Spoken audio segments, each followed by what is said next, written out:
Hello and welcome to another installment of Otaku Thottage, where I talk about how big of a thought I've been this month and how much anime and maybe manga I've consumed without remembering 60% of the contents of it. August has been kinda weird, in that it went past me faster than my school life ran past me and left me sitting with a can of Pepsi in my hand, and oh my, I might have just found the origin of my addiction. To start it off, I chose to catch up with the Black Clover anime. Since I'd been caught up with the manga for quite a bit now, I said fuck it and went to see how the anime handles stuff. And it's handling them alright, for better or for worse, and in a better or definitely worse way.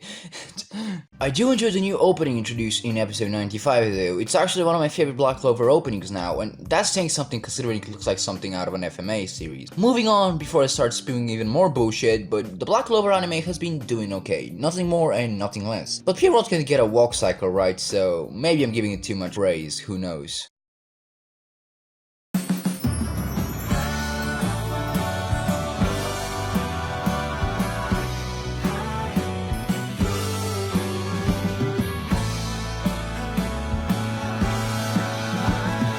Sometimes you just want to abandon your responsibilities, sit down on your granny's couch while you're visiting her, put your headphones on, and enjoy one of the best slice of life series you'll ever see. Tanaka-kun wa itsumo son of a bitch! But jokes aside, Tanaka-kun is always listless has quickly found its way inside my ever-so-gay heart, as well as my favorites list on my anime list. It's similar to Senko-san in that it's a show for the soul. It makes you feel better when you're down, and it's fun to watch the characters argue, not argue, fix their arguments, and maybe argue again. And that's excluding the incredible relatability factor of the show. I slapped my knees so many times, it's now gone absolutely blue just because this show made me so happy. I'd recommend this to anyone who wants to experience some genuinely good humor, some relatable problems, and some pretty cute waifus, let's be honest. This is the best, girl, shut up. As with many other things I've talked about on this channel, I've mentioned this on Twitter, and my dumbass went and promised to finish JoJo's Part 3 by the end of August. By the way, fuck you, Boot. I love you, but fuck you. And so I did it. I watched season 1 and finished the rest with the manga. It had some pretty fucking amazing fights, some pretty fun characters, and this is basically JoJo's Bizarre Adventure video, makes so much sense now. Rest in peace, Kakyo, and I love you more than myself. But man, Heavensville! Heavensville! Motherfucking Heavensville! The second film was gonna be available soon, so I decided to watch the first film, Presage Flower.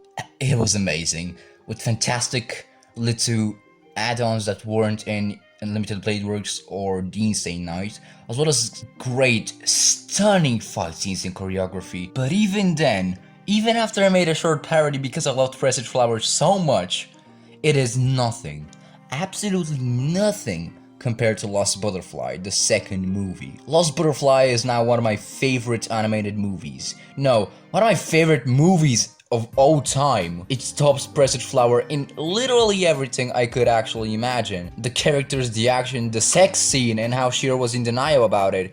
It was all an amazing package by Ufotable. And I just spent 2 hours watching it without realizing it. It was that fucking good. So please, watch this movie. I won't tell you to watch all of Fate just to be able to watch it, but if you're a Fate fanatic and haven't seen the Heavensville movies, do so. They're Fate at its best, in my honest opinion. Okay, but enough about good movies, time to talk about how I continued watching DBZ, got through the Frieza and Cell saga, started watching the Saiyaman saga, watched my erection die, and put the show on hold. Yeah, I'm sorry, but I'm not into that Gohan. I like my food strong and full of vitamins, and that joke makes me wanna die. Am I allowed to rant in the middle of the video, boss? What it's about, you say? Oh, it's just Hensuki. Oh, I can. You even pay me extra. Oh, fuck yeah! Okay, so 6 episodes in, this show made me wanna give up on anime as a whole, made me wanna die 10 times over, and I just kind of dropped it. Hensuki might be the first anime I've seen to have an opening uglier than the show itself, and that's where the budget should be going. Look at the footage in the background, this is a fucking offense to me personally. But all is forgiven, for this was made by a hentai studio in cahoots with Geek Toys, a studio that's only animated one show before doing Hensuki. And hear me out, I want new studios to be given a chance. They should be let into the industry and given a chance to be a part of it. But fuck, do the 2 shows they have look like fucking ass. I'm sorry, but even I have standards, and I watched Bleach fillers once upon a time. Okay, enough of this gay shit. Let's move on to the last segment before I get a diarrhea wave attack, something. I've been on a type moon wave recently, so I've been tipping my toes into the Kara no Kyokai movies, currently on the third one, and I finished watching the Fate Cooking Show. And I'm calling it the Fate Cooking Show cause you gotta be fucked up if you think I'm trying to be a weeb right now. The Kara no Kyokai movies are drastically different from what I'd anticipated, in a rather weird way. I came in after Lost Butterfly expecting crazy fights and rapidly growing plotlines.